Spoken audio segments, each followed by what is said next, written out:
भाजपा द्वारा महिला सम्मेलन का हुआ आयोजन। डॉक्टर संजीव बालियान के पक्ष में महिलाओं से की मतदान करने की अपील। लोकसभा चुनाव 2024 के लिए तारीख नजदीक आते ही जनपद में चुनाव प्रचार पूरी चरम सीमा पर है। तमाम पार्टियों के प्रत्याशी लगातार जनसंपर्क अभियान कर जनता को साधने का प्रयास कर रहे हैं। एक तरफ जहां भाजपा रालोद संयुक्त प्रत्याशी डॉक्टर संजीव बालियान जनता के बीच पहुंच जनसंपर्क कर रहे हैं, तो वहीं उनकी धर्मपत्नी भी सुनीता बालियान लगातार मैदान में उतरकर उनके लिए चुनाव प्रचार कर रही है। आज भारतीय जनता पार्टी के द्वारा महिला सम्मेलन का आयोजन किया गया, जिसमें डॉक्टर संजीव बालियान की धर्मपत्नी सुनीता बालियान के द्वारा भारतीय जनता पार्टी द्वारा देश में कराए गए विकास कार्यों व आगे देश को विकसित बनाने के लिए प्रधानमंत्री नरेंद्र मोदी के नेतृत्व में किए जाने वाले कार्यों के बारे में विस्तार से बताया गया। साथ ही सुनीता बालियान ने अपने संबोधन में कहा कि भारतीय जनता पार्टी ने जिस तरह महिलाओं के हित को ध्यान में रखते हुए महिलाओं के लिए कई जन कल्याणकारी योजनाएं चलाकर महिलाओं को सशक्त व मजबूत बनाया है और आगे भी महिलाओं के हितों और सुरक्षा को ध्यान में रखते हुए भारतीय जनता पार्टी कार्य करेगी। सुनीता बालियान ने भाजपा रालोद लोकसभा प्रत्याशी डॉक्टर संजीव बालियान को भारी मतों से विजयी बनाकर तीसरी बार संसद में पहुंचाने के लिए कार्यक्रम में मौजूद महिलाओं से अपील की। साथ ही कार्यक्रम में पहुंची महिलाओं के द्वारा मिले प्यार और समर्थन का दिल से आभार व्यक्त किया। कार्यक्रम में बड़ी संख्या में भारतीय जनता पार्टी की महिला मोर्चा की पदाधिकारी और सदस्य समेत बड़ी संख्या में महिलाएं मौजूद रही। कार्यक्रम में आए अतिथियों ने भी अपने अपने विचार व्यक्त किए।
मुजफ्फरनगर में मुझे भी ध्यान आ रहा है कि मुजफ्फरनगर में 2013 में जब समाजवादी पार्टी की सरकार और यहाँ बहुत बड़ा दंगा हुआ था, उस दंगे में लोगों की मदद करने के लिए डॉक्टर संजीव बालियान ने बढ़ के मदद की थी और उस समय डॉक्टर संजीव बालियान समाजवादी पार्टी की सरकार में जेल में गए थे। क्यों? कि आप लोगों की रक्षा के लिए हमारी बहनें यहाँ पर उपस्थित है, आप सभी का स्वागत करती हूँ।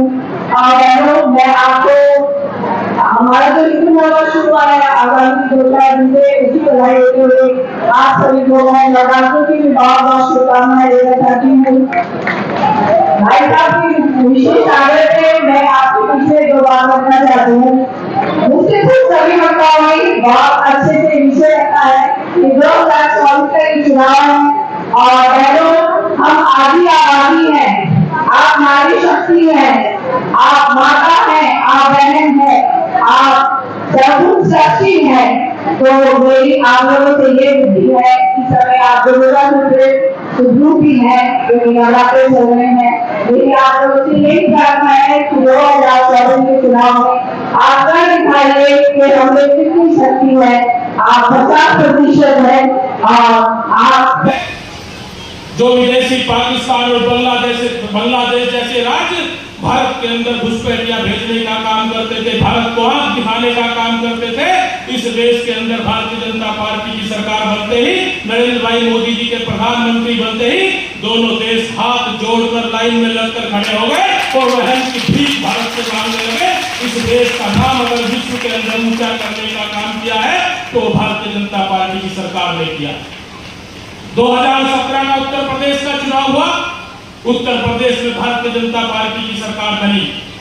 भारतीय जनता पार्टी की सरकार बनी, योगी आदित्यनाथ जी उत्तर प्रदेश के मुख्यमंत्री बने। 2017 से पहले इस मुजफ्फरनगर की जो स्थिति थी वो मुझसे ज्यादा आप सब लोग भली भांति जानते हैं। मुजफ्फरनगर अपराध के नाम से जाना जाता था, मुजफ्फरनगर भ्रष्टाचार के नाम से जाना जाता था, मुजफ्फरनगर गुंडा राज के नाम से जाना जाता था। लेकिन उत्तर प्रदेश के अंदर जैसे ही भारतीय जनता पार्टी सरकार बनी, उसी ये वही मुजफ्फरनगर है, वही पुलिस फोर्स है, वही प्रशासन है। आज मुजफ्फरनगर बिल्कुल शांति के माहौल में जी रहा है।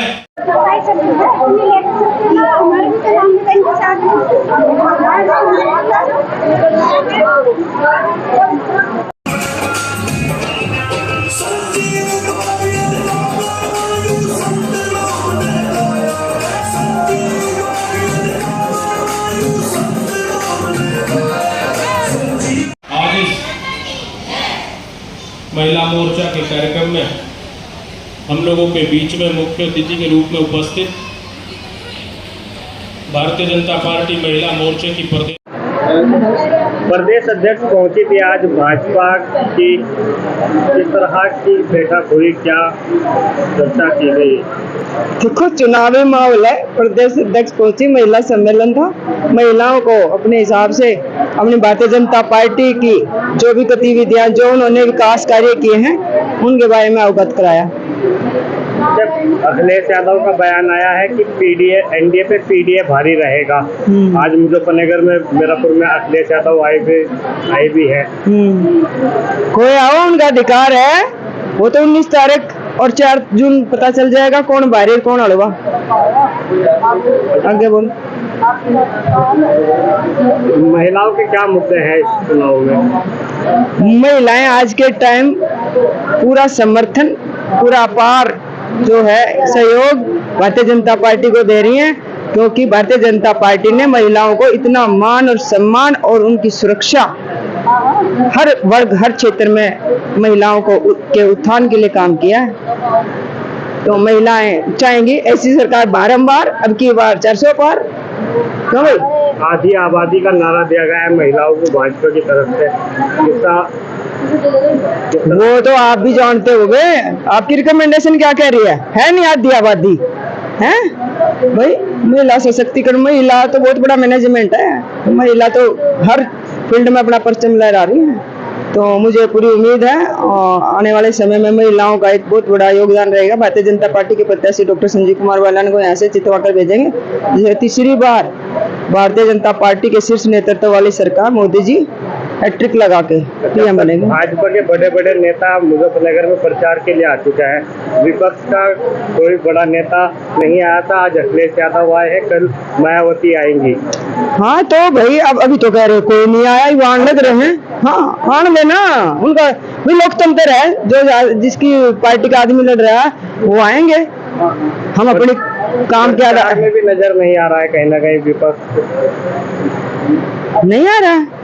विपक्ष के अच्छी बात है, मेरे तो हमारे सारी फेवर में मारे जा रही है बात है। जनता जानते होंगे बेचारे की जनता नहीं के पीछे बावड़ी है, क्योंकि विकास किया है भारतीय जनता पार्टी ने, हैं? तो भी विकास को सलाम है। सबका साथ, सबका विकास। ठीक है।